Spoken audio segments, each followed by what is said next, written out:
अभी आपके त्रिपक्षीय एमओयू हुआ था, त्रिपक्षीय एमओयू हुआ था भाई, किसके लिए हुआ था त्रिपक्षीय एमओयू? ले लीजिए। त्रिपक्षीय एमओयू होता है आपके रिको, सिडोस और लघु उद्योग भारती के बीच में, लघु उद्योग भारती के बीच में पत्थर उद्योग के लिए समझौता हुआ। और को याद रखना है, सिडोस, रिको और लघु उद्योग भारती ये पत्थर उद्योग के लिए काम करते हैं भैया ना, पत्थर उद्योग के लिए काम करते हैं भैया, याद रखना। रिको, लघु उद्योग भारती और सिडोस है ना। राजस्थान के संगमरमर व कोटा स्टोन उद्योग का पूर्णतः आधुनिकीकरण करने के लिए त्रिपक्षीय एमओयू होता है भाई। बिल्कुल ये झंडे गाड़ने वाली बात है तो झंडे गाड़ दीजिए, झंडे गाड़ने वाली बात है भाई ये। त्रिपक्षीय एमओयू होता है अपने आप में, एक अलग अनोखी बात है राजस्थान में।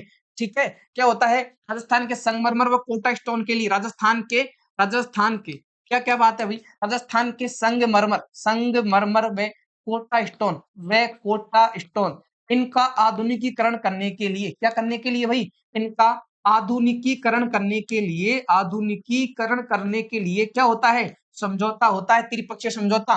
क्या होता है भाई, त्रिपक्षीय समझौता होता है, किस किस के बीच में होता है त्रिपक्षीय समझौता? ये लीजिए भाई, त्रिपक्षीय समझौता करवाना है, किस किस के बीच करवाना है? एक है आपका रिको, एक है आपका सीडोस, एक है आपके लघु उद्योग भारती, लघु उद्योग भारती, इन तीनों के मध्य में समझौता होता है, याद रखना, त्रिपक्षीय एमओयू साइन किया जाता है, बिल्कुल इस बात को याद रखना है।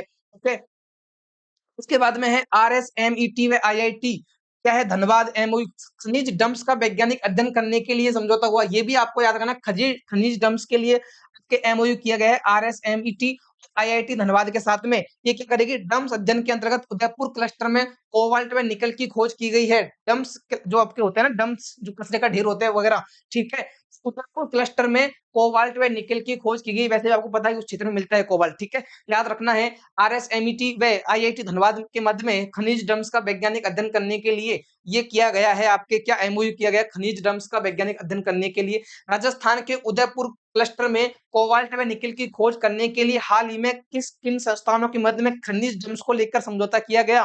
वो समझौता किया गया आरएसएमईटी और आईआईटी धनबाद के मध्य में। याद रखना, ज्यादा इंपॉर्टेंट नहीं है, ऊपर वाला काम की बात ज्यादा थी, ठीक है। उसके बाद में है ऑपरेशन वज्र प्रहार। ऑपरेशन वज्र प्रहार याद रखना, 12 पुलिस द्वारा नशा तस्करों की आर्थिक रीढ़ तोड़ने के लिए ऑपरेशन वज्र प्रहार शुरू किया गया। लोग जो नशा करते हो, नशे वालों को रोकने के लिए, गिरफ्तार करने के लिए, उसको रोकने के लिए ऑपरेशन वज्र प्रहार 12 पुलिस द्वारा शुरू किया गया है, 12 जिले की पुलिस द्वारा शुरू किया गया है। अगला है operation Jamuhar, anti narcotics task force द्वारा 5 राज्यों में संयुक्त ड्रग विरोधी महाअभियान चलाया गया है, operation Jamuhar. Operation Jamuhar important है भाई, ऑपरेशन जमुहार इंपॉर्टेंट है। ये जो ऑपरेशन है ना जमुहार, ये इंपॉर्टेंट है, इसमें 5 राज्यों की पुलिस शामिल है और ये काम करेंगे एंटी नारकोटिक्स के लिए, एंटी नारकोटिक्स के लिए ये काम करेंगे। 5 राज्यों की पुलिस ने महाअभियान चलाया है। इनके नामकरण का आधार की बात करें तो जम्मू, मणिपुर, यूपी, हरियाणा और राजस्थान, ये 5 राज्यों में चलेगा।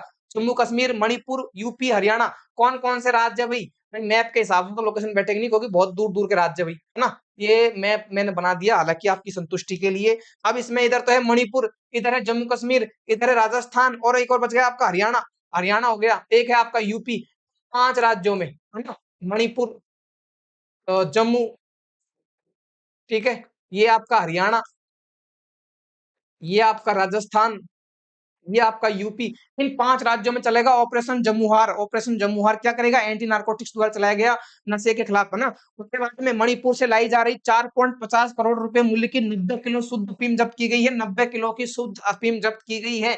ऑपरेशन वज्र प्रहार 12 पुलिस द्वारा नशा तस्करों की कमर तोड़ने के लिए चलाया गया ऑपरेशन वज्र प्रहार 12 में। Operation Jamuhar anti narcotics task force में 5 राज्यों में और जम्मू, मणिपुर, यूपी, हरियाणा, राजस्थान के नाम से जमुहार किया गया।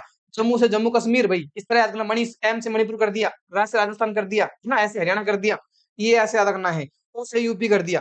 आगे जाइए, आगे है आपके स्वच्छ एवं हरित विद्यालय रेटिंग की बात करें तो भारत सरकार के शिक्षा मंत्रालय द्वारा जारी एसएचबीआर में राजस्थान को देश में तीसरा स्थान मिला है। राजस्थान को स्वच्छ एवं हरित विद्यालय रेटिंग में देश में तीसरा स्थान मिला है। बाड़मेर का परचम, मतलब बाड़मेर में गांव है, आपके स्कूल का नाम क्या है, खारिया गोलिया स्कूल, रामसर गांव है बाड़मेर में। इसने देश के प्रतिष्ठित 10वीं रैंक हासिल की है, देश में 10वीं रैंक हासिल की राजस्थान के बाड़मेर के खारिया गोगलिया स्कूल ने, खारिया गोगलिया स्कूल ने 10वीं रैंक हासिल की है। प्रदेश के विजेता 11 विद्यालयों में से प्रत्येक को 21 लाख रुपए की अतिरिक्त वित्तीय सहायता प्रदान की जाएगी। उस स्कूल को 21 लाख रुपए की सहायता प्रदान की जाएगी। राजस्थान के 11 विद्यालय इसमें विजेता रहे हैं। मेरिट प्रमाण पत्र की बात करें तो पर्यावरण सुधार और हरित गतिविधियों को उत्कृष्ट क्रियान्वयन के लिए पुरस्कार प्रदान किए गए। आपस से बोल रहा हूँ, स्वच्छ एवं हरित विद्यालय रैंकिंग जारी की गई। स्वच्छ एवं हरित विद्यालय रैंकिंग जारी की गई। रैंकिंग जारी करता है भारत का शिक्षा मंत्रालय। भारत के शिक्षा मंत्रालय द्वारा ये रेटिंग जारी की गई और इसमें इस रेटिंग में राजस्थान का एक स्कूल है जो टॉप 10 में शामिल हुआ। राजस्थान का टॉप 10 में एक स्कूल शामिल हुआ था, वो स्कूल है बाड़मेर का। कहाँ का है? बाड़मेर का। और स्कूल का नाम क्या है भाई? आपके खारिया गोगलिया स्कूल। क्या नाम है स्कूल का? नाम क्या है? खारिया गोगलिया स्कूल। खारिया गोगलिया स्कूल उस स्कूल का नाम है भाई। इस बात को याद रखना, खारिया गोगलिया स्कूल है, याद रखना है इस लिस्ट को भाई। उसके बाद में है राष्ट्रीय मेरिट प्राप्त राजस्थान के स्कूल। बाड़मेर का स्कूल है राष्ट्रीय उत्प्राप्त खारिया गोगलिया एवं पीएम श्री केंद्रीय विद्यालय वायुसेना स्टेशन उत्तरलाई, ये भी बाड़मेर में है उत्तरलाई। और खारिया गोगलिया ये भी बाड़मेर में है। कोटा का है, कोटा क्षेत्र का पीएम श्री स्कूल। इन सबको राष्ट्रीय मेरिट मिली है किसमें? यही देख लीजिए, आपके बता देता हूँ मैं आपको वापस से। जो 11 विद्यालय थे ना, स्वच्छ एवं हरित विद्यालय रेटिंग में राजस्थान के कितने विद्यालय शामिल हुए? राजस्थान के 11 स्कूल शामिल हुए इसमें। राजस्थान के 11 स्कूल शामिल हुए। 11 में टॉप कौन सा था भाई? टॉप था बाड़मेर का, जो देश में 10वां आया, राजस्थान में पहला आया है। जो आपके बाड़मेर का खारिया गोगलिया स्कूल है ना, ये राजस्थान का कौन सा है? इनका स्थान ले दो तो राजस्थान में पहला। ये राजस्थान में फर्स्ट है। राजस्थान में फर्स्ट आया है। और देश में, 10वां आया है। देश में 10वां आया है, राजस्थान में फर्स्ट आया है ये स्कूल। याद रखना भाई, राजस्थान में पहला, देश में 10वां स्थान आया है ये बाड़मेर का खारिया गोगलिया स्कूल।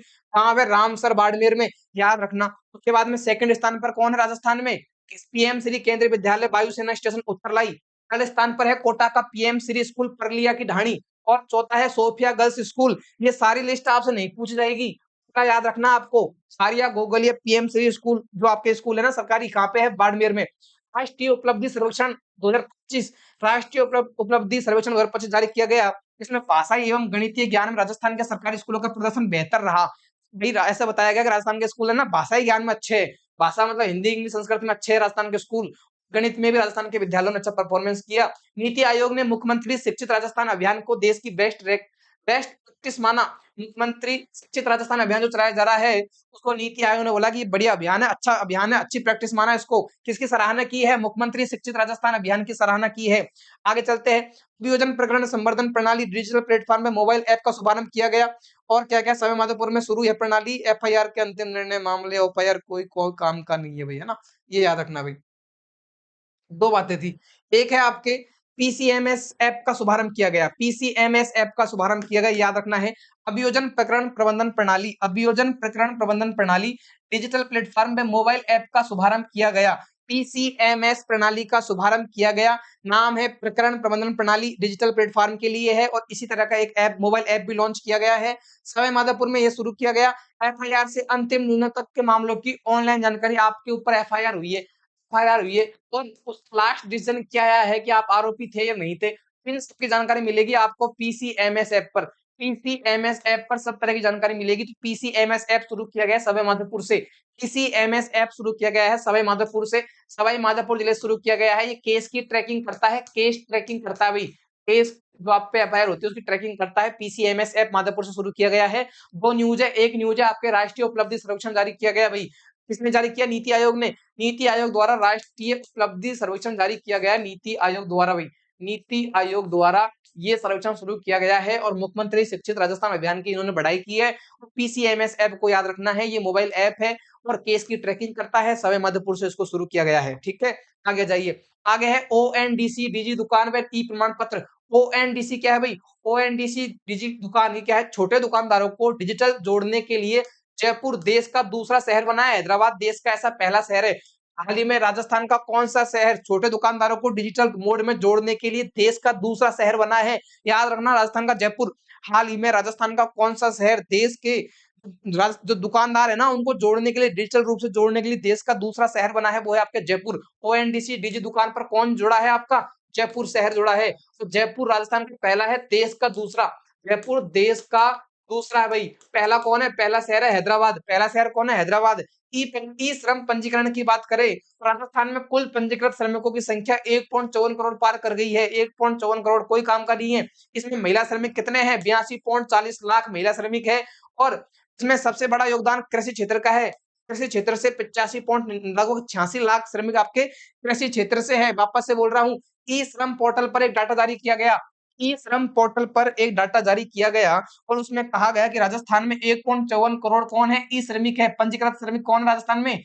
1.54 करोड़ लोग पंजीकृत श्रमिक है राजस्थान में। ई श्रम पोर्टल का डाटा आता है, उसमें कहा गया कि राजस्थान में 1.54 करोड़ लोग पंजीकृत श्रमिक है, जिसमें से 85.99 लाख, लगभग लिख देता हूँ, लगभग 86 लाख लोग कृषि क्षेत्र के श्रमिक है भाई। लगभग 86 लाख लोग कृषि क्षेत्र के श्रमिक है। और इसमें याद रखना 82 लाख तो इसमें महिलाएं है। इसमें 82 लाख तो सिर्फ महिलाएं है भाई। जो आपके 1.54 करोड़ है उसमें से 82 लाख तो महिलाएं है। बाकी का 54 और 8 कितने होते हैं? 65 और 10 कितने होते हैं? 72 लाख आपके पुरुष है भाई। मर्द कम है भाई इसमें रजिस्टर्ड। ई श्रम पोर्टल पर महिलाएं ज्यादा रजिस्टर्ड है भैया ना। एक था ओएनडीसी डिजी दुकान, ये कहाँ पर शुरू हुआ? ये जयपुर का बना भाई। ओएनडीसी डिजी दुकान में जयपुर शामिल है। ई श्रम पंजीकरण में कृषि क्षेत्र का सर्वाधिक योगदान है। राजस्थान से 1.54 करोड़ लोगों का इसमें पंजीकरण हो चुका है। उसके बाद में नेशनल फैमिली हेल्थ सर्वे 6 छठा जारी हुआ है। बुजुर्ग आबादी में वृद्धि। राजस्थान में बुजुर्ग आबादी मतलब 60 के प्लस वाले लोग होते हैं, उनको बुजुर्ग माना जाता है। 60 प्लस लोग हैं जिनको बुजुर्ग माना जाता है। तो इसकी आबादी 10.15% बढ़कर 12.1% हो गई है। डाटा आरपीएससी पूछेगा आपसे। वृद्ध लोगों की संख्या में इंक्रीज हो गए, आपके बढ़ चुकी संख्या। राजस्थान में वृद्ध लोगों की संख्या बढ़ रही है। युवाओं की आबादी की बात करें तो राजस्थान में 15 वर्ष से कम आयु के युवाओं की संख्या 28.3% घटकर 27.7% हो गई है। भाई साहब देख लीजिए, बुजुर्ग लोग बढ़ रहे हैं, युवा लोग घट रहे हैं, है ना।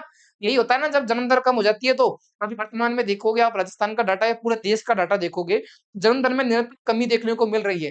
जन्म दर कम होगी तो बुजुर्ग लोगों की संख्या बढ़ेगी और युवाओं की संख्या घटेगी। तो राजस्थान में यही हुआ। नेशनल फैमिली एनएफएचएस सर्वे 6 आया, उसमें क्या हुआ? उसमें ये होता है कि राजस्थान में बुजुर्ग लोग हैं, इनकी संख्या में वृद्धि हुई है, इनकी संख्या में वृद्धि हुई है। 10.5% से ये लोग बढ़कर हो गए हैं कितने? 12.1%। खूब सारी वृद्धि इसमें देखी गई है। मैं बात करूं युवाओं की, तो युवाओं की संख्या में कमी हुई है। युवाओं की संख्या थी 28.3%। 28.3% से घटकर हो गई है 27.7%। ज्यादा तो कमी नहीं हुई पर कमी हुई है। और युवा कौन होगा? 15 वर्ष से कम आयु के युवा है। 15 वर्ष के युवा मान लीजिए आप, तो वो घटे हैं, बुजुर्ग लोग बढ़े हैं। सिजेरियन डिलीवरी की बात करें तो राजस्थान राज्य में सिजेरियन प्रसव का आंकड़ा बढ़कर 15.6% हो चुका है। सिजेरियन डिलीवरी का आंकड़ा 15.6% हो चुका है। डिजिटल साक्षरता की बात करें तो महिलाओं द्वारा इंटरनेट का उपयोग पिछले सर्वे 30.9% से बढ़कर 66%। भाई साहब भयंकर बढ़ोतरी हुई है। महिलाओं के द्वारा इंटरनेट यूज करने के मामले में बहुत लगभग डबल बढ़ोतरी हो चुकी है। 66.9% लगभग 37% से बढ़कर 66.3% पहुंच चुका है भाई। याद रखना, राजस्थान में महिलाओं के द्वारा इंटरनेट का उपयोग करने की दर बहुत तगड़ी तरीके से बढ़ी है। राजस्थान में सिजेरियन जो आंकड़ा है वो बढ़कर 15.6% हो गया है, सिजेरियन आंकड़ा भाई। ठीक है, ये दोनों तीनों बातें याद रखनी है। अब और क्या क्या है इसमें, क्या क्या हुआ भाई? बाल विवाह की बात करते हैं तो बाल विवाह की हिस्सेदारी ग्रामीण महिलाओं में 28.8% तथा पुरुषों में 35%। तो बाल विवाह के मामले में पुरुष ज्यादा आगे है। ऐसा कैसे हो सकता है? पुरुषों का बाल विवाह ज्यादा कैसे होता है? मतलब 18 साल 16-17 साल का पुरुष है, लड़की होगी 20-21 साल की, शादी कर दी, तो लड़की तो बाल विवाह नहीं हुआ, लड़के का हो गया। ठीक है। क्या हुआ भाई इसमें? अगर लड़के की उम्र, बाल विवाह कब होगा? बाल विवाह कब होगा भाई? ध्यान से समझना। उम्र कितनी है? 21 और 18। 21 है मेल की, पुरुष की उम्र होनी चाहिए 21 और महिला की उम्र होनी चाहिए कितनी? 18। पुरुष की उम्र 21 साल होगी और महिला की उम्र 18 साल होगी। उसके बाद में यदि शादी हो जाए तो वो बाल विवाह नहीं होगा। पुरुष 20 साल का है। ठीक है, पुरुष 20 साल का है और महिला कितने साल की? 17 साल की है। आप एज गैप देखोगे, आप लगेगा नॉर्मल एज गैप है, लेकिन पुरुष तो अभी बाल विवाह वाली उम्र में है, क्योंकि उसकी 21 साल के बाद की उम्र हुई नहीं है। तो क्या हुआ? इसलिए पुरुषों की बाल विवाह की दर ज्यादा है। ठीक है, एक और कारण देख लीजिए कि यदि कोई लड़का, ये इंटरेस्टिंग टॉपिक है, मेल फीमेल, मेल की उम्र है 20 वर्ष, ठीक है, तो फीमेल की उम्र भी 20 वर्ष। देखे जाए तो दोनों बराबर की उम्र के हैं, मेल फीमेल दोनों ही बराबर उम्र के हैं। लेकिन आपको पता है कि मेल की उम्र कितनी होनी चाहिए? 21 साल, लेकिन 20 साल का रह गया। इसका मतलब मेल तो हो गया बाल विवाह का शिकार। मेल क्या हो जाएगा? बाल विवाह का शिखर और महिला तो क्रॉस कर गई भाई। ठीक है, जो बाल विवाह का रेशियो है वो पुरुषों में ज्यादा देखने को मिला। आप देखने को मिलेगा, सीधी सी बात है, क्योंकि आपने उम्र तो कम कर रखी है। आपने उम्र तो कम कर रखी है। 35% पुरुषों में बाल विवाह के दर देखने को मिली और महिलाओं में 28.8%। ठीक है, तो आप समझ गए होंगे क्यों देखने को मिली। अगर लड़के लड़की बराबर की उम्र के है, 19 साल का पुरुष है, 19 साल की महिला है, तो महिला तो क्रॉस कर गई बाल विवाह वाली उम्र को, लेकिन पुरुष रह गया अंदर, क्योंकि पुरुष की उम्र कितनी है, 21 साल होनी चाहिए। वैसे तो आप उम्र बराबर देखोगे दोनों की, महिला पुरुषों की। तो ये इस चक्कर में महिला और पुरुष का जो डाटा है ना बाल विवाह वाला, वो बिगड़ा हुआ है। तो महिलाओं में बाल विवाह की दर कितनी है, 28.8%। पुरुषों में कितनी है, 35.5% है। याद रखना भाई छोरो इस बात को। स्कूली शिक्षा दर की बात करें तो ग्रामीण महिलाओं में 30.9% की तुलना में शहरी महिलाओं 52.9% के 10+ वर्ष स्कूली वर्ष जाने की संभावना अधिक है। मतलब ये तो सीधा सा कॉमन सेंस है कि शहरवाड़ी महिलाएं ज्यादा स्कूल जाएगी, गाँव बाड़ी बकरी चराने जाएगी, भैंस चराने जाएगी, खेत में काम करने जाएगी। जाती है ना कि नहीं जाती, आप लोग देखते होंगे। तो डाटा तो बदला हुआ है। स्कूली शिक्षा अब कुत्ता मारना हो तो वैसे मार देना कि शहरों में ज्यादा महिलाएं स्कूल जाएगी, लेकिन ज्यादा अंतर है, अंतर बहुत ज्यादा रखा, इतना अंतर नहीं आना चाहिए। ग्रामीण महिलाओं का औसत है स्कूल जाने के लिए 33.9%, लगभग 34%। ग्रामीण महिलाएं जाती है स्कूल लगभग 34%, लेकिन जो शहरी महिला है, उनका अंतर ज्यादा, लगभग 53%। 52.9 मतलब लगभग 53% महिलाएं शहरों की स्कूल जाती है, गांवों में मात्र 34%। अभी भी आप बात करते हो आधुनिकता की, आप बात करते हो कि हमें विकसित होना है, कैसे विकसित होना है। ये आप बात कर रहे हो, एक तरफ तो हमें विकसित होना है, विकसित होने की प्राइमरी कंडीशन है आपके लिए एजुकेशन, और आप एजुकेशन के क्षेत्र में पिछड़े हुए हो। आज के डेट में दुनिया क्या कर रही है, आप लोग क्या बात करते हो भाई, आप कहते हो कि तकनीकी क्रांति चल रही है, तकनीकी दौर है, 6G का जमाना है, ठीक है, 5G का जमाना चल रहा है, 6G आने वाला है। इस जमाने में आके आपके सामने क्या समस्या हो रखी है कि आप में बेसिक मूलभूत आवश्यकताएं है, बातें हैं, जैसे शिक्षा, स्वास्थ्य, उनमें आप पिछड़े हुए हो। और जब तक आप इन चीज़ों को नहीं सुधार लेते, जब तक शिक्षा के स्तर को ऊँचा नहीं कर लेते, और ये हमेशा याद रखना, किसी भी समाज के आगे बढ़ने के लिए सबसे उत्तरदायी कारक होता है शिक्षा। अगर आपकी शिक्षा एजुकेशन लेवल अच्छा है तो आप सब कुछ में आगे पहुँच सकते हो। और आपकी यदि एजुकेशन लेवल बहुत कम है तो आप कहाँ आगे पहुँचोगे? आपको बेसिक बातें ही पता नहीं होगी, तो आप कैसे विकसित बन जाओगे? विकसित बनने के लिए पहली शर्त ये होती है कि आप क्या करोगे? आप ये करोगे कि आप अपने स्कूली लेवल को बढ़ाओगे, आप शिक्षाओं के लेवल को बढ़ाओगे। नहीं, उद्योग इंडस्ट्री से आप क्या कर लोगे? आप उत्पादन बढ़ा लोगे तो क्या हो जाएगा? शिक्षा का लेवल का उद्योग से क्या लेना-देना? आप पहले शिक्षा के लेवल को बढ़ा दीजिए। जब लोग शिक्षित शैक्षिक होंगे, तो सब चीज़ अपने आप बढ़ जाएगी। उत्पादन भी बढ़ेगा, वो लोग काम-धंधे ढूँढना बंद कर देंगे और काम अपने आप में करने लग जाएँगे, स्वरोज़गार करने लग जाएँगे। जब आदमी को नॉलेज होगा, तभी तो वो व्यक्ति स्वरोज़गार करेगा ना। आप लोग बड़ी-बड़ी योजनाएँ चला देते हो, क्या बोलते हो कि स्वरोज़गार बढ़ावा देना है। अरे! स्वरोज़गार करेगा कौन? उनको आना भी तो चाहिए ना स्वरोज़गार कैसे करते हैं। आप कह रहे हो हम फ्री में इंटरनेट देंगे, मोबाइल देंगे। अरे! फ्री में इंटरनेट का यूज़ क्या करेंगे? बैठे-बैठे रील देखेंगे, रील स्क्रॉल करेंगे। इंटरनेट का यूज़ कब कर सकते हो आप? जब आप पढ़े-लिखे हो, आप अच्छा काम कर सकते हो, खुद में इतनी क्षमता है, आप अच्छी एजुकेशन लेकर आप आए हो मार्केट में, और आपने अच्छी एजुकेशन ली है, अच्छी शिक्षा आपने ग्रहण की है, तो आप अच्छे अच्छे नवाचार कर सकते हो। तो आपने मात्र स्कूली शिक्षा प्राप्त की है, उच्च लेवल की शिक्षा प्राप्त नहीं की, तो आप बैठे-बैठे फ़ोन में बस रील देखोगे। तो उससे आपका विनाश होगा, विकास नहीं। तो ये बातें ही तो आपकी बेसिक बातें होती हैं। तो एजुकेशन तो आपकी मान लीजिए किसी भी विकास का आधारभूत ढांचे में सबसे पहला स्तंभ आता है। ठीक है? लेकिन आप तो यहाँ पिछड़े हुए हो भई। आप में जो ग्रामीण दर है महिलाओं की स्कूल जाने की, वो लगभग 34% आ रही है, और शहरों में लगभग 53, शहरों में भी कम है ना। भई जिस हिसाब से शहर बढ़ रहे हैं आगे, उनमें भी ज़्यादा होनी चाहिए। महिलाओं में भी ज़्यादा होनी चाहिए, गाँवों में भी ज़्यादा होनी चाहिए। ये चिंता का विषय है। ग्रामीण प्रजनन दर की बात करें तो राज्य के ग्रामीण क्षेत्रों में कुल प्रजनन दर कितनी है? 2.2% दर्ज की गई है। राजस्थान के ग्रामीण क्षेत्रों में कुल प्रजनन दर 2.2% दर्ज की गई है, इस बात को याद रखना है। ये आपसे सीधा बल्ला में पूछा जाएगा कि हाल ही में एनएफएचएस 6 का सर्वे जारी किया गया, और उसके अनुसार ग्रामीण प्रजनन दर राजस्थान में कितनी दर्ज की गई? 2.2% दर्ज की गई। शहरी प्रजनन दर की बात करें तो 1.7% दर शहरी प्रजनन दर की दर्ज की गई है। उसके बाद में क्या करते हैं, इसको एक बार अलग से लिख लेता हूँ मैं, है ना? क्योंकि बहुत सारा डाटा हो गया भई आपके। National family health survey NFHS 6 सर्वे का ना, ये वैसे तो मैं एक बार वापस से बता देता हूँ, लिखने की क्या ज़रूरत है। National health family health survey जारी किया गया, छठा इसका एडिशन है। इसमें ये हुआ कि राजस्थान में बुजुर्गों की संख्या में वृद्धि होगी। राजस्थान में बुजुर्गों की संख्या बढ़ी है, 10.5% से बढ़कर हो चुकी है 12.1%। जब आपकी जन्म दर कम होती है तो ये बढ़ जाता है। वर्तमान में जन्म दर हमारी कम है। आप कहते हो बच्चे दो ही अच्छे, लोगों के एक एक बच्चे नहीं हो रखे, ठीक है, या फिर एक बच्चा हो रखा है, तो आप कैसे आप जन्म दर को बढ़ाओगे? जन्म दर नहीं बढ़ेगी। ये युवा युवा में इसमें किसको शामिल किया है? जिसकी उम्र कौन है? उम्र है 15 वर्ष के लगभग, 15 वर्ष से कम या उसके लगभग की युवा। तो जो बच्चे हैं उनकी संख्या में कमी हुई है, 23.3% से घटकर 27.7% होगी। जन्म कम है तो कम होना। बुजुर्गों की संख्या बढ़ेगी, 10.5% से 12.1 होगी। एक और फैक्ट याद रखना सिजेरियन डिलीवरी का, ये याद रखना, ये हो सका 15.6% का। डिजिटल साक्षरता, महिलाओं द्वारा इंटरनेट, अब आपने उनको शिक्षा तो दी नहीं है, शिक्षा दी नहीं है, उनके पास मोबाइल होगा, इंटरनेट होगा, तो बैठी-बैठी फ़ोन चलाएगी, रील देखेगी, बकवास काम करेगी। क्या हुआ? 36.9% से बढ़कर 66.3% का आंकड़ा पहुँच गया महिलाओं का फ़ोन यूज़ करने का, इंटरनेट यूज़ करने का। पर आप उनको डिजिटल साक्षरता दे रहे हो। अरे कौन-सी खाक साक्षरता है? वो लोग बैठ के टाइम पास कर रहे हैं, आप उनको एजुकेशन तो दीजिए। आपकी स्कूली एजुकेशन का डाटा आप देखोगे तो दिन-ब-दिन बदतर होता जा रहा है। स्कूली शिक्षा की बात करोगे तो ग्रामीण महिलाओं में मात्र 34% की दर देखने को मिलती है। शहरी महिलाओं में 52.9% की दर देखने को मिलती है। तो ये चिंता के विषय है। बाल विवाह की बात करें, आप में बाल विवाह की हिस्सेदारी ग्रामीण महिलाओं में 28.8% है। बाल विवाह की हिस्सेदारी क्यों है महिलाओं में हिस्सेदारी 8%, कि पुरुषों में कितनी है 35.5%। मैंने कारण बता दिया क्यों है, क्योंकि भाई पुरुषों के लिए बाल विवाह की उम्र पार करने की उम्र है 21 वर्ष, महिलाओं के लिए 18 वर्ष है।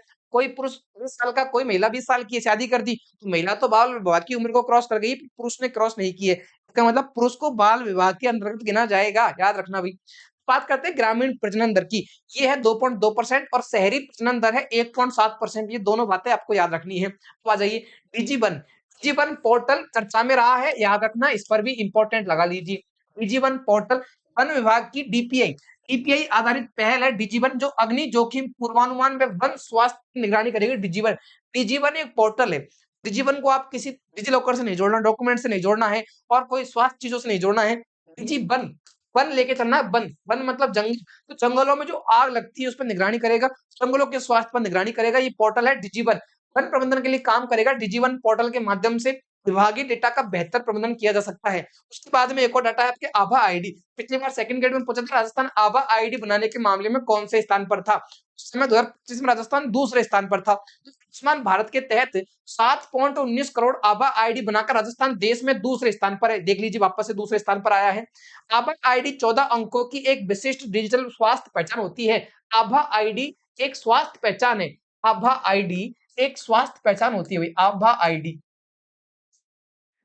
आभा आईडी एक डिजिटल स्वास्थ्य पहचान होती है भाई। डिजिटल स्वास्थ्य पहचान होती है। स्वास्थ्य पहचान होती है डिजिटल स्वास्थ्य पहचान। इसमें 14 अंक होते हैं, 14 अंक होते हैं और राजस्थान देश में दूसरे स्थान पर रहा। राजस्थान देश में दूसरे स्थान पर रहा। राजस्थान देश में सेकंड स्थान पर रहा। संख्या बात करें तो राजस्थान में 7.19 करोड़ आभा आईडी बनाएगी। 7.19 करोड़, 7.19 करोड़ आभा आईडी राजस्थान में बनाई गई। आभा आईडी वाला डाटा याद रखना, हमेशा प्रश्न आपकी परीक्षा में पूछा जाता है। डिजिटल स्वास्थ्य पहचान है, 14 अंकों का है, सेकंड स्थान आया है और हमारे 7.19 करोड़ ये हमने आभा आईडी बनाई है। डिजिवन याद रखना वन से संबंधित है, ठीक है। उसके बाद में है NITI Aayog water budgeting report आई है। पायलट प्रोजेक्ट था नीति आयोग का, तो नीति आयोग ने देश के 18 ब्लॉक्स में राजस्थान के 3 ब्लॉक्स को वाटर बजटिंग ब्लॉक के लिए चयनित किया है। वाटर बजटिंग ब्लॉक के लिए चयनित किया है। भीम ब्लॉक राजसमंद, कोटली ब्लॉक भीलवाड़ा और आबू रोड ब्लॉक सिरोही, इन 3 ब्लॉकों का चयन किया गया है। भीम ब्लॉक राजसमंद का जो है भूजल दोहन स्तर सर्वाधिक होने के कारण पायलट प्रोजेक्ट के सम्मिलित किया गया। जल संवर्धन तथा कुशल जल प्रबंधन की तकनीकों के क्रियान्वयन के लिए कोटड़ी ब्लॉक भीलवाड़ा को शामिल किया गया। पर्वतीय शुष्क मरुस्थलीय क्षेत्रों में वाटर बजटिंग विकसित करने की सम्मिलित किया गया आबू रोड सिरोही को। ये 3 ब्लॉक है, 3 ब्लॉक को वाटर बजटिंग के लिए सम्मिलित किया गया। बिल्कुल इंपॉर्टेंट है और मैं कहूंगा कि छप जाएगा, 100% छपने वाला। अभी तक मैंने 2 ही जगह लगाया है 100% वाला, है ना। नीति आयोग का वाटर बजटिंग रिपोर्ट आई है, जो एक नीति आयोग का पायलट प्रोजेक्ट होता है। नीति आयोग का पायलट प्रोजेक्ट है भैया, ये नीति आयोग का एक पायलट प्रोजेक्ट है। इसमें नीति आयोग का पायलट प्रोजेक्ट है। एक क्या है आपके, एक पायलट प्रोजेक्ट है भाई। इसमें देश के कितने ब्लॉक का चयन हुआ है? 18 ब्लॉक का। पूरे देश के 18 ब्लॉक का चयन किया गया है। इसमें देश के 18 ब्लॉक्स का चयन किया गया है। इसमें देश के 18 ब्लॉक्स की बात करूं, इसमें राजस्थान के 3 ब्लॉक्स का चयन किया गया है। राजस्थान के 3 ब्लॉक्स का चयन किया गया है। आप बोलोगे यार राजस्थान के 3 ब्लॉक कौन-कौन से हैं? मैं कहूँगा भीम ब्लॉक राजसमंद से है, भीम ब्लॉक राजसमंद से है। मैं कहूँगा कोटड़ी ब्लॉक भीलवाड़ा से है, कोटड़ी ब्लॉक भीलवाड़ा से है। मैं कहूँगा कि आबू रोड ब्लॉक है सिरोही से, आबू रोड ब्लॉक है सिरोही से, आबू रोड ब्लॉक है सिरोही से। इन 3 ब्लॉक का चयन राजस्थान से किया गया। भीम ब्लॉक का चयन किया गया क्योंकि भूजल दोहन का स्तर सर्वाधिक था। बहुत ज़्यादा भूजल दोहन किया गया यहाँ पे, इसलिए चयन किया गया। कोटड़ी ब्लॉक भीलवाड़ा का इसलिए चयन किया गया क्योंकि जल संवर्धन तथा कुशल जल प्रबंधन की तकनीकों का यहाँ पर अच्छे से क्रियान्वयन किया गया। आबू रोड का इसलिए चयन किया गया क्योंकि पर्वतीय शुष्क मरुस्थलीय क्षेत्र है। पर्वतीय क्षेत्र आता है आबू रोड। यहाँ पर वाटर बजटिंग विकसित करने के लिए इसको सम्मिलित किया गया पर्वतीय शुष्क मरुस्थलीय क्षेत्र की श्रेणी में। तो जो 3 ब्लॉक का राजस्थान से चयन किया गया, नीति आयोग का प्रोजेक्ट है इसलिए चर्चा में है। राजस्थान से 3 ब्लॉक का चयन किया गया है। तीनों के नाम और क्यों किया गया याद रखना। आगे है एडवांस्ड क्वांटम व एआई लैब्स। क्वांटम लैब की बात करते हैं तो केंद्रीय मंत्री अश्विनी वैष्णव ने एमएनआईटी जयपुर में, मालवीय में है एमएनआईटी जयपुर, क्वांटम एवं एआई लैब खोलने की घोषणा की है। क्वांटम एवं एआई लैब खोलने की घोषणा की है। हाल ही में केंद्रीय मंत्री अश्विनी वैष्णव ने कहां पर क्वांटम एवं एआई लैब खोलने की घोषणा की है। क्वांटम एवं एआई लैब खोलने की घोषणा की है एमएनआईटी जयपुर में, मालवीय जयपुर में, एमएनआईटी जयपुर में क्वांटम एवं एआई लैब कहां खुलेगी? एमएनआईटी जयपुर में। एमएनआईटी जयपुर में इसको खोलने की घोषणा की गई है। याद रखना इंपॉर्टेंट है। सेमी वर्ष की बात करें, छात्रों को सेमीकंडक्टर निर्माण व 3D चिप संरचना का प्रशिक्षण देना होगा यहाँ पे। और एमएनआईटी में मेकर्स लैब शुरू की जाएगी जहाँ पर सेंसर व एडवेट व्यवहार वगैरह तो काम का कुछ है नहीं है। बिल्कुल ये कोई काम की चीज नहीं है। बस इतना याद रखना कि एडवांस क्वांटम व एआई लैब एमएनआईटी जयपुर में खुलेगा। एमएनआईटी जयपुर में। उसके बाद में है 20 किलोवाट का रामगढ़ एफएम ट्रांसमीटर। बिल्कुल याद रखना है एफएम ट्रांसमीटर क्या होता है भाई? रामगढ़ जैसलमेर में सीमावर्ती क्षेत्रों में प्रसारण के लिए ट्रांसमीटर का वर्चुअल उद्घाटन किया गया। प्रसारण के लिए, ब्रॉडकास्ट के लिए आपके ट्रांसमीटर का वर्चुअल उद्घाटन किया गया। और सीमावर्ती क्षेत्र के 80 किलोमीटर दायरे एवं करीब 20,000 वर्ग किलोमीटर क्षेत्र में रेडियो सेवा मिलेगी आपको। जैसलमेर के रामगढ़ ट्रांसमीटर शुरू होने के साथ ही राज्य के कुल एफएम संख्या 39 होगी। कुल एफएम संख्या कितनी राजस्थान में कितनी हो चुकी है? 39। राजस्थान में एफएम एफएम संख्या एफएम संख्या कितनी हो चुकी है? 39। हाल ही में लेटेस्ट 39वीं कौन सी बनी है? एफएम रामगढ़। कहाँ है? जैसलमेर में। क्या करेगा? सीमावर्ती क्षेत्रों में के प्रसारण करेगा, ब्रॉडकास्ट करेगा, प्रसारण करेगा सीमावर्ती क्षेत्रों में।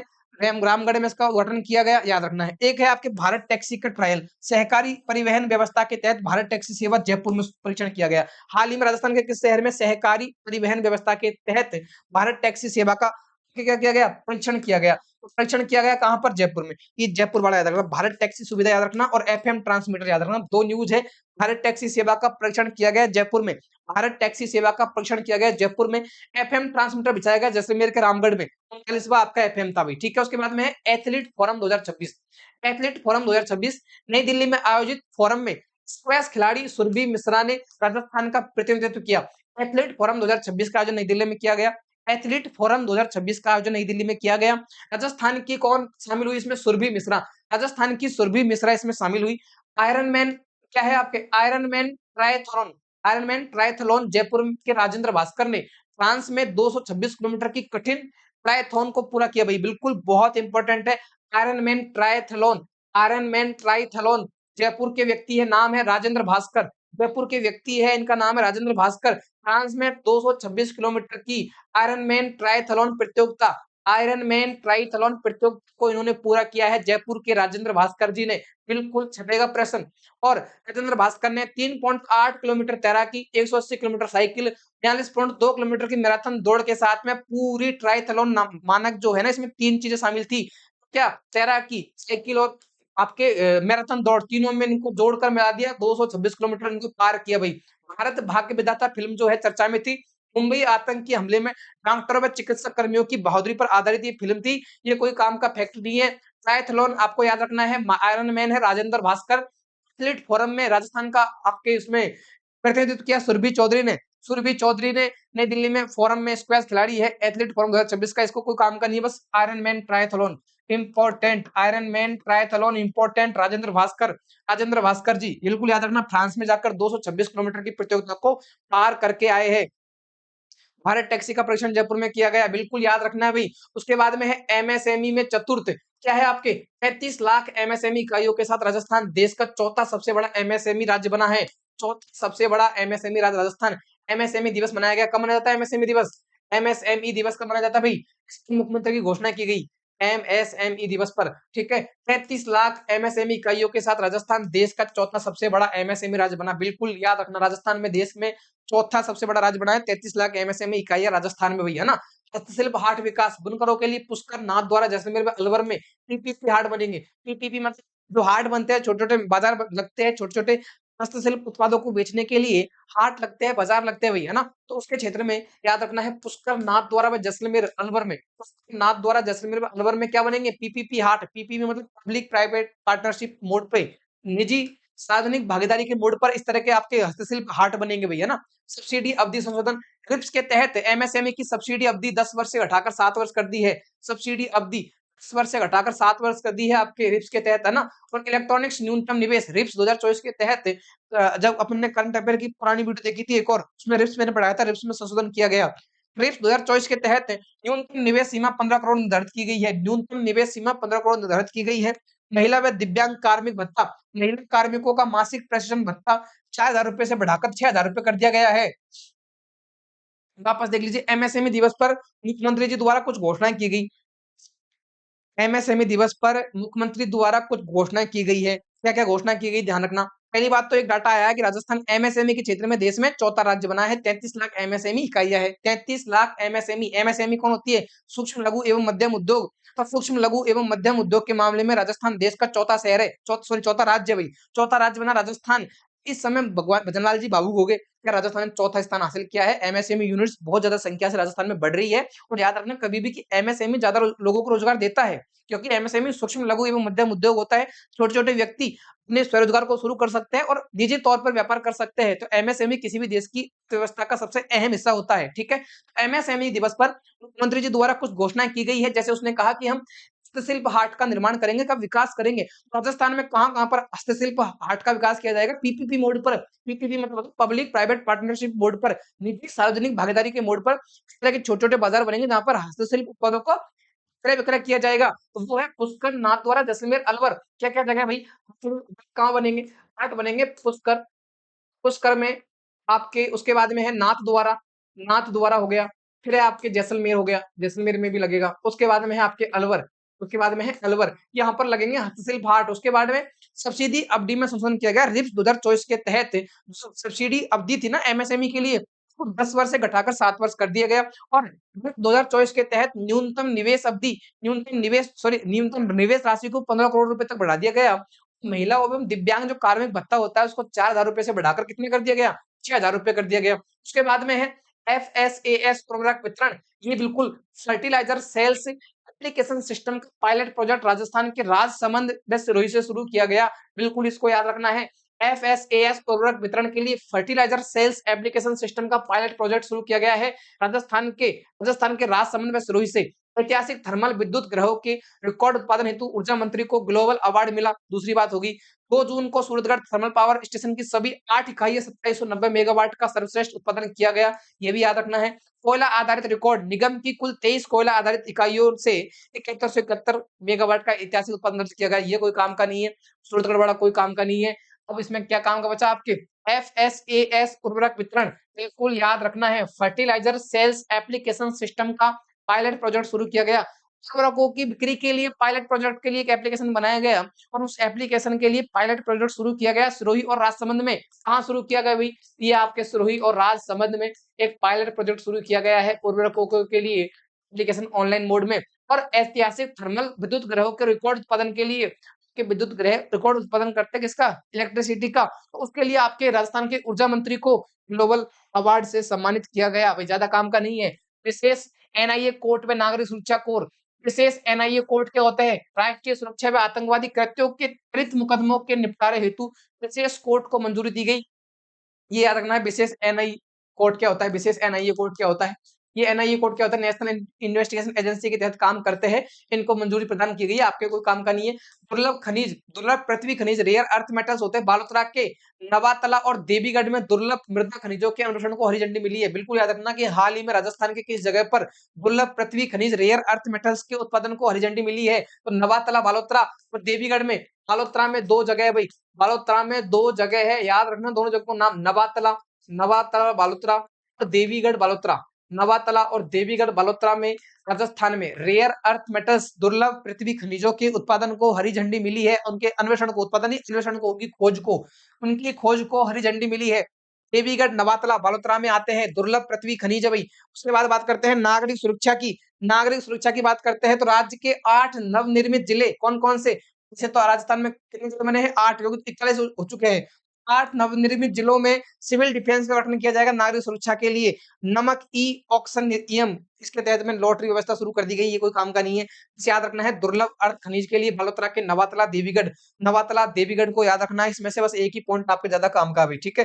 उसके बाद में आगे जाइए। समान नागरिक संहिता ड्राफ्ट समिति यूसीसी, समान नागरिक संहिता ड्राफ्ट समिति राजस्थान समान नागरिक संहिता 2026 विधेयक का प्रारूप बनाने के लिए 5 सदस्यीय उच्च स्तरीय समिति बनी है। उच्चतम न्यायालय की सेवानिवृत्त न्यायाधीश न्यायमूर्ति रंजना प्रकाश देसाई को इस समिति का अध्यक्ष चुना गया है। बिल्कुल आपको याद रखना है। आदिवासी समुदाय का संरक्षण, संविधान के अनुच्छेद 44 के तहत आदिवासी प्रथाओं व रीति रिवाजों को पूर्ण रूप से सुरक्षित रखा जाएगा, इसकी बात कही गई। सेवानिवृत्त आईएएस शत्रुघ्न सिंह, अतिरिक्त महाधिवक्ता बसंत सिंह छाबा व अन्य को इस समिति का सदस्य बनाया गया है। बिल्कुल याद रखना। हाल ही में राजस्थान में था कि यूसीसी लागू करेंगे, और यूसीसी मतलब समान नागरिक संहिता। समान नागरिक संहिता मतलब जो कानून होते हैं वो राज्य के सभी नागरिकों पर समान रूप से लागू होगा। सभी लोगों पर कोई कानून समान रूप से लागू होगा, उसको लागू करने के लिए समान नागरिक संहिता लाई जाती है, और इसका संविधान में उल्लेख है अनुच्छेद 44 में। अनुच्छेद 44 जो है, अनुच्छेद 44 में, और अनुच्छेद 44 है डीपीएसपी। डीपीएसपी मतलब है नीति निर्देशक तत्व, क्योंकि राज्य के लिए एक तरह के सुझाव होते हैं। डीपीएसपी राज्य के लिए सुझाव होते हैं कि ये इस तरह के काम आप कर सकते हो विधि बनाकर, ये लागू, ये वैसे तो अनिवार्य नहीं होते। नीति निर्देशक तत्व, मूल अधिकार अनिवार्य होते हैं, नीति निर्देशक तत्व अनिवार्य नहीं होते। नीति निर्देशक तत्वों को लागू कराने की जिम्मेदारी राज्य सरकार की होती है, और राज्य सरकार कानून बनाकर इनको लागू कर सकती है। भी अनुच्छेद 44 के तहत जो यूसीसी है, समान नागरिक संहिता, इसको लागू करने के लिए राजस्थान में विधेयक लाने के लिए 5 सदस्यीय समिति बनाई गई। 5 सदस्यीय समिति बनाई गई, और उस समिति के अध्यक्ष बनी है कौन? उच्चतम न्यायालय की सेवानिवृत्त न्यायाधीश न्यायमूर्ति रंजना प्रकाश देसाई। न्यायमूर्ति रंजना प्रकाश देसाई को राजस्थान में यूसीसी विधेयक लाने के लिए जो 5 सदस्यीय समिति बनी है, उसका अध्यक्ष बनाया गया है न्यायमूर्ति रंजना प्रकाश देसाई को। और ये कह रहा हूं मैं यहाँ पे कि ले लीजिए 1000% छपेगा। 3 जगह लिख दिया मैंने, 1000% छपेगा। आएगा भाई, कोई नहीं टाल सकता इस बात को। होनी को कौन टाले? होनी को कौन टाले? ये होगा, है ना? समान नागरिक संहिता ड्राफ्ट समिति यूसीसी जारी होती है आपके, इसके लिए आपके अनुच्छेद 44 के तहत में यूसीसी लागू करने के लिए राजस्थान ने अभी विधेयक लाने के लिए एक समिति बनाई है। 5 सदस्यीय समिति है, उस समिति के अध्यक्ष बनाया गया है न्यायमूर्ति रंजना प्रकाश देसाई को। न्यायमूर्ति रंजना प्रकाश देसाई सुप्रीम कोर्ट की पूर्व न्यायाधीश रही है, सेवानिवृत्त। और इसमें कहा गया कि हम आदिवासी समुदायों को संरक्षण प्रदान करेंगे, उनके साथ में छेड़छाड़ नहीं करेंगे। आदिवासी प्रथा व रीति रिवाजों को पूर्णतः सुरक्षित रखा जाएगा। और इसमें एक व्यक्ति और है, शत्रुघ्न सिंह, जो पूर्व आईएएस अधिकारी है। अतिरिक्त महाधिवक्ता रहे थे आपके बसंत सिंह छाबा, वे अन्य भी इसमें शामिल किए गए हैं। अब है आपके अमृत भारत एक्सप्रेस जयपुर के खातीपुरा से दरभंगा बिहार के मध्य नई एक्सप्रेस ट्रेन सेवा शुरू की गई है, अमृत एक्सप्रेस सेवा, याद रखना। पीएम ई बस सेवा की बात करें तो जयपुर को जेसीटीएसएल की 29 आधुनिक इलेक्ट्रिक बसों का आधिकारिक शुभारंभ किया गया। हालांकि मैं पहले भी इसको पढ़ा चुका हूँ। 29 आधुनिक इलेक्ट्रिक बसें जयपुर को मिलेगी। ई बस आवंटन लक्ष्य तो राज्य के 9 बड़े शहरों हेतु 1150 इलेक्ट्रिक बसें स्वीकृत व आवंटित की गई है। शहर वार बस संख्या जयपुर के लिए सर्वाधिक 450 बसें, जोधपुर के लिए 125, अजमेर कोटा के लिए 100 बसें निर्धारित की गई है। आप पास देख लीजिए, 2 न्यूज है। एक है अमृत भारत एक्सप्रेस। अमृत भारत एक्सप्रेस जो नई ट्रेन है, इसका शुभारंभ किया गया है खातीपुरा जयपुर से दरभंगा बिहार के लिए। खातीपुरा जयपुर से दरभंगा बिहार के लिए अमृत भारत एक्सप्रेस सेवा शुरू की गई है, ट्रेन है। उसके बाद में है ई बस सेवा, इलेक्ट्रिक बस सेवा। हाल ही में तो 9 मिली है, 9 मिली है, सॉरी 29 मिली है किसको? जयपुर को। कितनी मिलनी है? 1150 इलेक्ट्रिक बसें मिलनी है। सर्वाधिक जयपुर को 450 इलेक्ट्रिक बसें मिलनी है, ठीक है, याद रखना है। ई बसें 1150 मिलनी है, टोटल स्वीकृत प्रदान की गई है, पर अभी तक मिली नहीं है। मिली मात्र 29 है। 29 चालू हुई है, अभी तक वो कहाँ हुई है? जयपुर में, याद रखना भैया ना, इसको याद रखना है, यहाँ से प्रश्न आपके बनता है। उसके बाद में है आरपीएससी सदस्य में नमक उत्पादन का आरपीएससी सदस्य डॉक्टर संतोष यादव व डॉक्टर दीपक कुमार शर्मा को आयोग के नए सदस्य बनाए गए। आरपीएससी में नए सदस्य बने हैं कौन? डॉक्टर संतोष आनंद, डॉक्टर दीपक कुमार शर्मा को आरपीएससी के नए सदस्य मनोनीत किए गए हैं। नए सदस्य आरपीएससी के सदस्यों की नियुक्ति कौन करता है भाई? आरपीएससी के सदस्यों की नियुक्ति कौन करता है? नियुक्ति करता है राज्यपाल। आरपीएससी के सदस्यों की नियुक्ति कौन करता है? राज्यपाल आरपीएससी के सदस्यों की नियुक्ति करता है। हटाएगा कौन? हटाता कौन है? राष्ट्रपति भाई। नियुक्ति राज्यपाल करता है। शपथ कौन दिलाता है? शपथ भी राज्यपाल दिलाता है। और हटाता कौन है? हटाता कौन है भाई? हटाता है राष्ट्रपति। आरपीएससी एक संवैधानिक संस्था है। आरपीएससी एक संवैधानिक संस्था है। इनको हटाएगा कौन? राष्ट्रपति हटाता है भाई। ठीक है, याद रखना। तो कार्यवाहक अध्यक्ष कौन है? यूआर साहू की सेवानिवृत्ति के बाद में केसरी सिंह राठौड़ को कार्यवाहक अध्यक्ष बनाया गया। केसरी सिंह राठौड़ को कार्यवाहक अध्यक्ष बनाया गया। आरपीएससी सदस्य की नियुक्ति डॉक्टर संतोष आनंद और दीपक कुमार शर्मा का नाम याद रखना है। पहला gen AI campus Vivekananda global university आपके कहाँ है? जहां पर राजस्थान का पहला एआई कैंपस बनाया गया है। राजस्थान का पहला एआई कैंपस बिल्कुल छपेगा भाई। पहला gen AI campus Rajasthan global Vivekananda global university ने गूगल क्लाउड के साथ राज्य का पहला एआई कैंपस बनाया। गूगल क्लाउड के साथ में, किसके साथ मिलकर? गूगल क्लाउड के साथ मिलकर। क्वेश्चन में दे देगा आपको नीति आयोग के साथ मिलकर, नहीं भाई। किसके साथ मिलकर? वर्ल्ड बैंक के साथ मिलकर नहीं, गूगल क्लाउड के साथ मिलकर। रवि बिश्नोई ब्रांड एम्बेसडर, भारतीय स्पिनर रवि बिश्नोई को इंडियन हेल्थ केयर लीग आईएचएल का ब्रांड एम्बेसडर बनाया गया है रवि बिश्नोई जी। हालांकि अभी हाल ही में आपके इनकी ले लेंथ खराब कर दी थी किसने? कहाँ मैच हुआ था भैया आपके? कहाँ मैच हुआ था अभी? विथल जो आपके आरसीबी के ओपनर विराट कोहली के साथ में आते थे और आपके क्रिकेटर इंग्लैंड के, उन्होंने कितने रन लिए एक ओवर में? 31 रन लिए ना, कितने? 31 रन लिए और इनको टीम से बाहर करवा दिया रवि बिश्नोई जी को। हम क्या बना दिया इनको? ब्रांड एम्बेसडर बना दिया। ब्रांड एम्बेसडर किसका? Indian health care league. Indian premier league में आप चले हुए नहीं तो आपको इंडियन हेल्थ केयर लीग का ब्रांड एम्बेसडर बना दिया। क्रिकेट प्रेमियों याद रखना, रवि बिश्नोई जी का नाम नहीं भूलना है। इंडियन हेल्थ केयर लीग का ब्रांड एम्बेसडर बनाया गया। लोकतंत्र सेनानी सम्मान मिला। आपातकाल सेनानियों की पेंशन बढ़ाकर 25,000 मासिक तथा चिकित्सा सहायता 5,000 की है। लोकतंत्र सेनानी जो है सम्मान बढ़ा दिया गया है और 25,000 रुपए जो आपातकाल सेनानी है उनकी पेंशन बढ़ाकर 25,000 रुपए कर दिया है मासिक। चिकित्सा सहायता 5,000 रुपए मासिक कर दी गई है। और मैंने आपको बताया था कि वरिष्ठ पत्रकार की जो पेंशन है उसका प्रश्न आपके पूछा जा चुका है परीक्षा में। वरिष्ठ पत्रकार सम्मान निधि जो है पेंशन है उसको 18,000 रुपए कर दिया। की मृत्यु हो गई है तो उसकी पत्नी को कितने मिलेंगे? 9,000 रुपए की सम्मान राशि मिलेगी भाई। ठीक है, तो लोकतंत्र सेनानी सम्मान कितना मिल गया? 25,000 रुपए। लोकतंत्र सेनानी सम्मान की पेंशन 25,000 रुपए। लोकतंत्र सेनानी सम्मान 25,000 रुपए। रवि बिश्नोई जी ब्रांड एम्बेसडर बने हैं इंडियन हेल्थ केयर लीग के। पहला जैन एआई कैंपस है विवेकानंद ग्लोबल यूनिवर्सिटी जयपुर में। विवेकानंद ग्लोबल यूनिवर्सिटी जयपुर में। आरपीएससी के अध्यक्ष बने हैं कौन? डॉक्टर संतोष आनंद और दीपक कुमार शर्मा। और केसरी सिंह राठौड़ कौन है? कार्यवाहक अध्यक्ष है भाई। ठीक है, अरावली पर्वतमाला सीमांकन समीक्षा समिति बनी है। उच्चतम न्यायालय के आदेश के बाद में सुप्रीम कोर्ट ने अरावली की परिभाषा व सीमांकन की समीक्षा के लिए 5 सदस्यीय समिति बनाई है। और इस समिति के अध्यक्ष है कंचन देवी। कौन है? महानिदेशक भारतीय वानिकी अनुसंधान परिषद के। कंचन देवी याद रखना, कंचन देवी याद रखना महानिदेशक है भारतीय वानिकी अनुसंधान परिषद आईसीएफआरई के। इनको अध्यक्ष बनाया गया है इस 5 समिति के। और अंतरिम खनन निर्देश वन संरक्षण एफएसआई 2010 की परिभाषा वाले अरावली क्षेत्रों में खनन हेतु न्यायालय की पूर्व मंजूरी आवश्यक है। मतलब आप अरावली में खनन करोगे तो न्यायालय की आपको अनुमति लेनी होगी। सब शक्ति कमांड जयपुर में सब शक्ति कमांड के लेफ्टिनेंट जनरल मनजिंदर सिंह की अध्यक्षता में रणनीतिक सुरक्षा बैठक की गई। ये ज्यादा काम का नहीं है, ये बहुत काम का है और आरपीएससी यहाँ से पूछेगा। अरावली पर्वतमाला सीमांकन समिति इंपॉर्टेंट है और इस पर 100% लगा लीजिए। मैंने 1000% वाला बताया, 500% वाला बताया, इस पर 100% लगा लीजिए, मतलब आने के चांस तो इसके भी पूरे हैं। अरावली पर्वतमाला सीमांकन समिति बनाई गई है सुप्रीम कोर्ट द्वारा और इसकी अध्यक्षता कौन करेंगे? अध्यक्षता करेंगे कंचन देवी। कंचन देवी, कंचन देवी कौन है? राज्यपाल है क्या? नहीं है। कौन है? महानिदेशक है किसकी? आईसीएफआरई की, भारतीय वानिकी अनुसंधान परिषद की महानिदेशक। भारतीय वानिकी अनुसंधान परिषद की महानिदेशक कौन है भाई आपके? कंचन देवी जी है। कंचन देवी जी है भाई। ठीक है, याद रखना सुप्रीम कोर्ट की ने 5 सदस्यीय समिति बनाई है।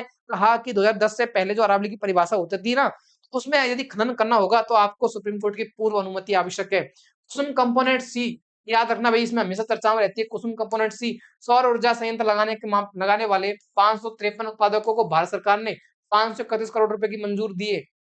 पोटास ब्लॉक ना हनुमानगढ़ में पोटास ब्लॉक मिला है। झंडावाली सतीपुरा ब्लॉक का जिम्मा हिंदुस्तान जिंक वे डोडलिया ब्लॉक का ऑयल इंडिया को मिला। क्या? पोटास का ब्लॉक मिला है आपको। प्रोजेक्ट लक्ष्मण रेखा क्या है? नशा मुक्त राजस्थान अभियान के तहत 100 मीटर दायरे के ड्रग्स फ्री करना। ये बीकानेर हाउस सभा हुई दिल्ली में। वापस देखिए क्या क्या बातें थी, वापस आ जाइए। पहली है कुसुम कंपोनेंट सी, कोई काम का नहीं है। पोटास ब्लॉक मिला है हनुमानगढ़ में। पोटास ब्लॉक मिला है हनुमानगढ़ में। झंडावली सतीपुरा ब्लॉक कहाँ है? हनुमानगढ़ में। झंडावली सतीपुरा ब्लॉक कहाँ है? हनुमानगढ़ में। यहाँ क्या मिला है? पोटास। उसके बाद में है लक्ष्मण रेखा। प्रोजेक्ट लक्ष्मण रेखा बहुत इंपॉर्टेंट है। प्रोजेक्ट लक्ष्मण रेखा बहुत इंपॉर्टेंट है। नशा मुक्त राजस्थान के लिए अभियान शुरू किया गया है।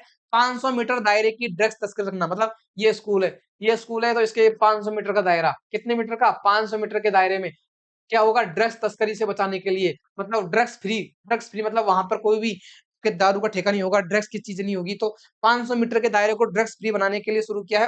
और लक्ष्मण रेखा, ये स्कूल है, यहाँ पर लक्ष्मण रेखा बना दी, इसको पार नहीं कर सकते, लक्ष्मण रेखा बना दी। तो स्कूलों को ड्रग्स से बचाने के लिए लक्ष्मण रेखा बनाने के लिए प्रोजेक्ट शुरू किया गया है नशा मुक्त राजस्थान अभियान के तहत। बीकानेर हाउस की सभा होती है दिल्ली में, दिल्ली में आपका बीकानेर हाउस है। और किसकी सभा हुई है, कौन सी सभा हुई है, कोई काम का नहीं है, बिल्कुल कोई काम का नहीं है। प्रोजेक्ट लक्ष्मण रेखा स्कूलों को नशा मुक्त बनाने के लिए याद रखना है।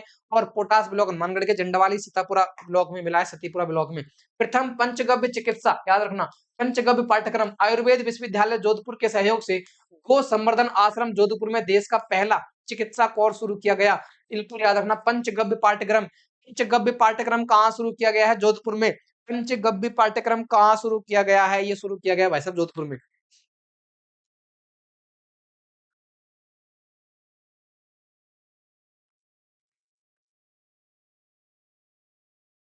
पंचगव्य पाठ्यक्रम जोधपुर में शुरू किया गया है। आयुर्वेद विश्वविद्यालय जोधपुर के सहयोग से गो संवर्धन आश्रम है जोधपुर में, गो संवर्धन आश्रम जोधपुर में पंचगव्य पाठ्यक्रम शुरू किया गया है।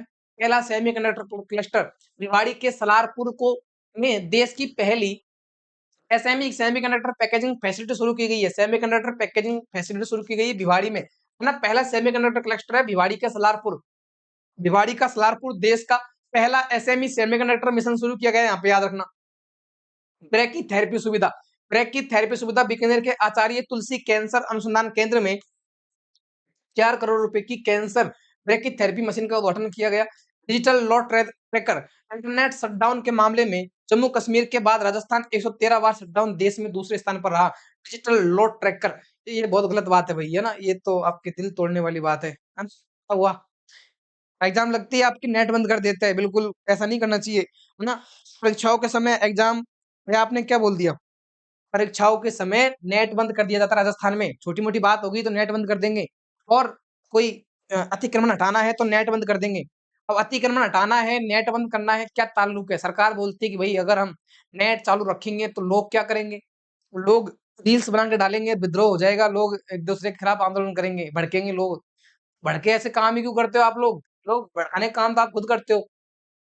डिजिटल लॉ ट्रैकर, इसका मतलब है कि देश में सबसे ज्यादा बार, भाई मणिपुर तो चल रहा है, वहीं नेटवर्क बंद नहीं होता। राजस्थान ने 113 बार नेट बंद किया है।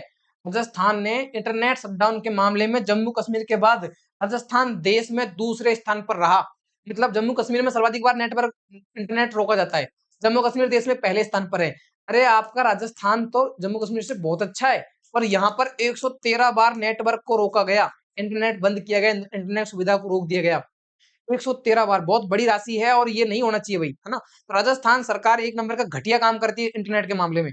चाहो जब इंटरनेट को रोक देती है, जब इंटरनेट को रोक देती है, और ये बहुत घटिया सरकारों के काम होते हैं, चाहे दोनों कोई भी सरकार हो, कोई भी किसी भी दल से, मेरे को किसी दल से कोई लेना देना नहीं है। मुझे मतलब है राजस्थान से, और राजस्थान की जो भी सरकारें बनती है वो सारे इस मामले में अव्वल है ना। इंटरनेट बंद कर दिया जाता है उनके द्वारा, तो ये बहुत घटिया घटिया बात है। जम्मू कश्मीर के बाद में राजस्थान ऐसा देश का दूसरा राज्य बना, शर्म की बात है। शर्म की बात इसलिए क्योंकि मणिपुर जैसे राज्य, है ना, और उत्तर पूर्वी राज्यों में बहुत विद्रोह होता रहता है, वहां इतना नेटवर्क बंद नहीं किया जाता जितना राजस्थान में कर दिया जाता है। ब्रेकी थेरेपी सुविधा शुरू की गई बीकानेर में, ब्रेकी थेरेपी सुविधा मशीन का उद्घाटन किया गया, मशीन की राशि 4 करोड़ रुपए की, बीकानेर के आचार्य तुलसी कैंसर अनुसंधान केंद्र में। हालांकि नहीं पूछेंगे।